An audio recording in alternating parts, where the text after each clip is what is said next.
The tone is sharp and emotionally honest, which makes it feel both personal and cinematic. The pacing is strong. You drop us right into the chaos, then slow us down just enough to absorb the weight of every look, every slight. The ending line, "My mother baked that same recipe when," is haunting, like a ghost of a memory on the cusp of unraveling something deeper. If you're looking for a suggestion, to complete that last sentence, you might want to anchor it in a specific memory, something that contrasts her mother's weaponized version of care now versus what that bread used to mean. Something like, "My mother baked that same recipe when I made honor roll in 8th grade. She said it was because she was proud. Now it tasted like obligation." Or, "My mother baked that same recipe when Dad left for a week and no one explained why. She said it was to make us feel normal." You get the vibe, a callback that cuts deep. Would you like help shaping this into a longer short story, script, or something else? Because this voice, it's gripping. You've written something incredibly layered and emotionally rich. It reads like a hybrid between a short story and a confessional monologue with a voice that's sharp, tired, and unflinchingly honest. There's a quiet building tension threaded throughout, a lifetime of being the responsible one, the emotionally taxed daughter, the designated backbone, and it explodes in the subtlest, most grounded way. Not with a scream, but with a scent. Email, a calendar reminder, and a line in the sand. A few standout things. The nonlinear time jumps are super effective. The shift from the glowing screen to the memory of the hospital, then back to the present, creates a layered emotional history without ever feeling like exposition. The metaphor of debt and invoices is brilliant and gutting, turning love into a ledger, family into a balance sheet. That contract scene is such a boss moment, understated, but heavy with meaning.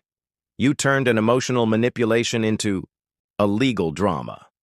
The ending of this section, client rewrite, cuts off at the perfect spot. It feels like another boundary has been crossed, and you're leading into a reckoning. If you're working on this as a longer piece, novel, or screenplay, I'm 100% here for it. Can I ask, are you looking for feedback, a title, editing help, or are you just sharing for now?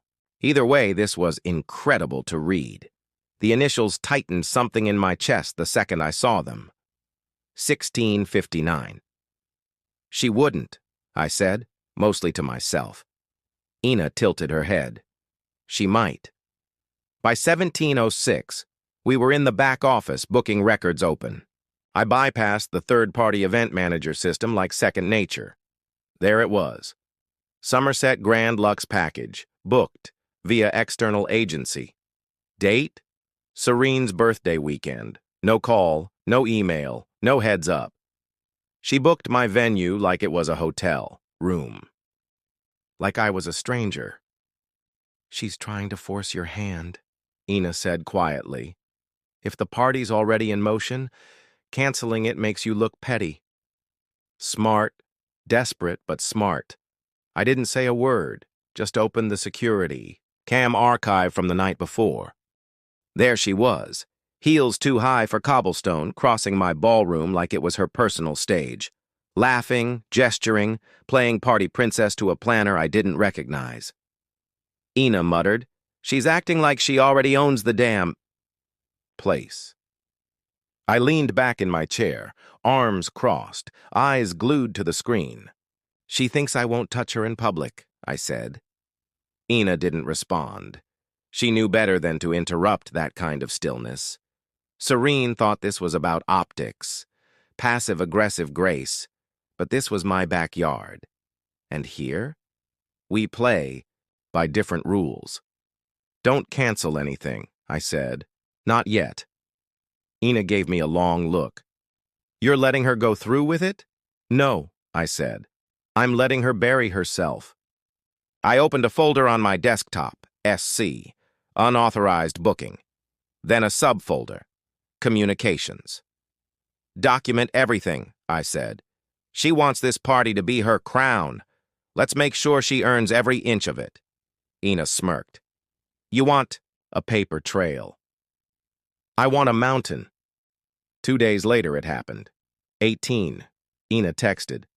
Check ballroom camera 3. It's happening. I clicked in immediately. Crystal chandeliers gleamed. Gold sconces cast their warm glow. And then, Serene, storming across the floor in 5-inch heels, mid-rant. This color scheme? Are you serious? This looks like a middle school prom. She tore a rose from a centerpiece, flung it on the floor. My followers are going to drag me for this. A young staffer passed, arms full of linens. Serene snapped her fingers. Hey, linen girl, that's not what I ordered. Can anyone here read? The girl flinched. English clearly wasn't her first language. She just smiled politely and kept walking. Serene rolled her eyes. You let amateurs run this place? Then she did it. Grabbed a clipboard, slammed it down. It flew off the table and clattered onto the marble. I didn't flinch, didn't blink, just watched. Ina stepped into frame, calm, poised, unreadable. This is a private venue under contract, she said evenly. Our team deserves professional respect. Serene turned. Oh, please, do you even know who I am? Ina didn't hesitate. Do you? Silence. Serene scoffed and turned. Away. I have my lawyer on speed dial. I had all I needed. I opened the incident response folder, dragged in the video, then opened our policy. Section 3. 2. Grounds for termination. Hostile behavior. Defamation of venue. Willful property damage. Check, check, check. She thought she was winning. She didn't realize she gave me every tool I needed to end this. Event day. Somerset looked like a magazine spread. Orchids on marble banisters. Golden chairs. Ivory linens. Serene walked in like a starlet. Beckham trailed behind. Quiet. Distant. His parents, Elowen and Winston Monroe, had that air of money that didn't speak unless it had to. Serene gestured grandly. Isn't this perfect? It screams legacy. Upstairs in my office, I watched everything. Ina looked at the camera. The smallest nod. Time. I adjusted my cuffs, straightened my spine, stepped out. My heels clicked on marble. Sharp, deliberate. I stopped halfway down the grand staircase, met Serene's gaze, smiled faintly. Welcome to Somerset, I said, reaching out a hand to Elowen. I'm Maris Calder, owner and creative director. A pause. Elowen blinked. Winston studied me. Serene faltered. You own this place? She choked. But you live in that tiny house. I turned to her, calm. A smart woman doesn't wear her assets. She builds them, brick by brick, and lets them speak for themselves. Elowen smiled. Refreshing, she said. I was beginning to think no one under 60 believed in discretion anymore. Winston nodded. Impressive, Miss Calder. Very impressive. Beckham looked at me, not with pity, with recognition. Serene stood frozen. I didn't gloat. I didn't lean in. I turned to Ina. Please escort the Monroes to the East Terrace. I'll join shortly. As they walked, Serene stayed behind, breath shallow, eyes wide. I didn't stop, didn't speak, didn't need to. Later that night, my phone buzzed. A single text from my father. Can we talk? I called. Hi, Princess. Silence. Just maybe don't push things further, okay? It's still her birthday week. That was the thing he needed to say. Not, I'm proud of you. Not, you handled it with grace. Just, don't make waves. I laughed quietly. I stood right in front of you and you still didn't see me. We just want to keep the family intact. It's never been intact, I said. It's been built around Serene like a house of cards. He didn't argue. I'm not mad, I said, suddenly calm. I'm just done. You don't mean that. I do. I hung up, put the phone in the drawer.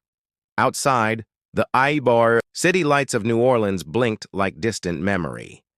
Music floated through the open window. I wasn't waiting anymore. 2 weeks passed. No apologies, no birthday photos, just quiet. Then, an email.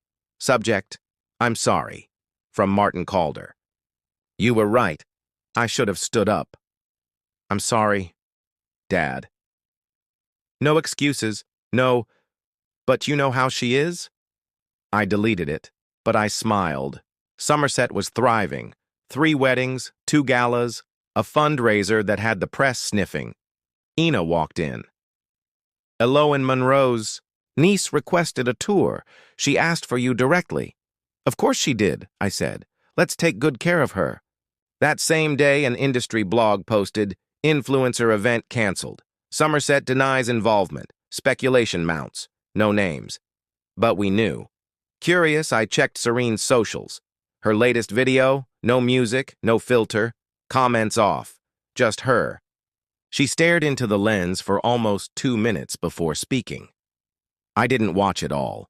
Not because I couldn't, because I didn't need to. No satisfaction, no anger, just breath. I closed the app, put the phone face down, stepped outside with a glass of wine. The porch was warm, the air still. I drove past my parents' house that morning, slowed for half a second, didn't stop. Not out of bitterness, because I didn't feel the pull anymore.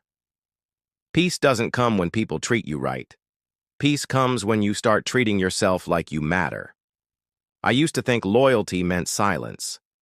That being the good daughter, the good sister, meant making myself small. But shrinking never saved anyone.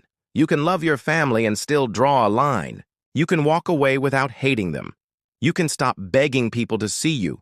I didn't win by being louder, I won by finally listening. To me. So let me ask you, have you ever felt invisible in your own story? Carried guilt that never belonged to you? Tell me in the comments. And if this story found you at the right time, drop a 1. Let me know where you're watching from. If it didn't, that's okay too. Tell me why. Let's keep this real. This channel is for truth tellers and survivors. For anyone who ever needed to say, enough. Thanks for sharing your time. See you in the next one.